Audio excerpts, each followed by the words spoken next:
Totally Killer is another Blumhouse movie that came out this weekend, but this one was not released in theaters. It was, in fact, released on Amazon Prime. I actually got my Amazon Prime bags. I wanted to actually check this movie out because I saw the trailer.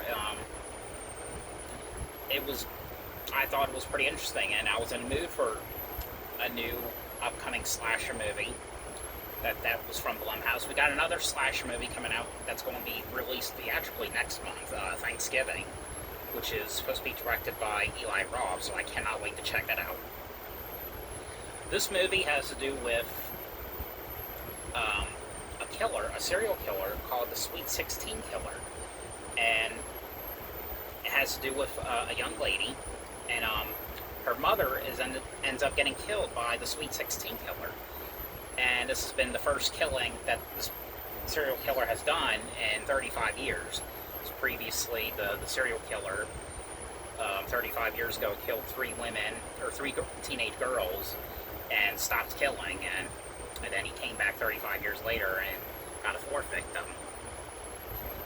While it was devastating for the young lady, I don't remember what her character's name is already, to be honest. Her friend builds a time machine in this kind of like closed down, kind of like amusement park. And as the killer gets ready to kill our main character, she gets sucked into the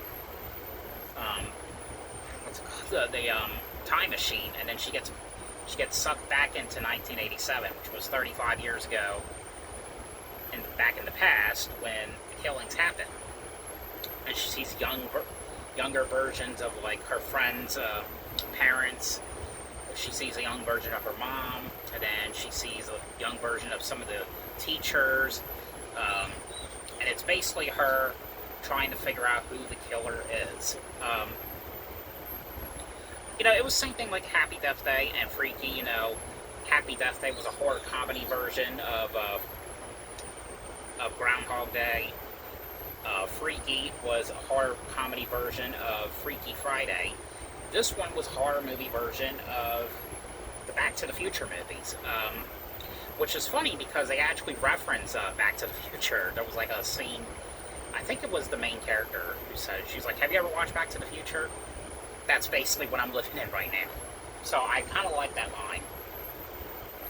I thought it was a neat slasher movie. I could kind of understand why this didn't go into theaters, because the first Blumhouse movie that came out in theaters I saw just a couple nights ago was The Exorcist, and this is the second one that came out. So I'm guessing because it's two popular movies in one weekend, maybe that's why. I don't know. I could be wrong, or I just could be thinking strangely, but it is a movie that could have definitely gone to theaters. I actually really enjoyed this one. However, I will say, though, I'm not going to spoil it, but the one thing that was kind of disappointing is I kind of had a prediction on who the killer was, and then my prediction ended up being correct. But there may not be a prediction for everyone, so when it comes to this movie, but it was just kind of like my prediction, and it turned out I was right. But I would definitely check it out. It was actually really worth watching. It's definitely a movie that I will most likely have to get a bootleg Blu-ray of, because Prime originals or Netflix originals won't come out to Blu-ray or DVD, like actual like this. So I would definitely check it out. It's not. As far as I know, I don't think so. Wasn't or directed by Christopher Landon.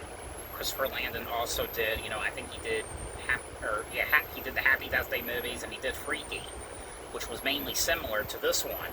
So as far as I know, he had nothing to do with this one. Which, if he didn't, I'm very surprised he wasn't, because this did feel like a Christopher Landon movie.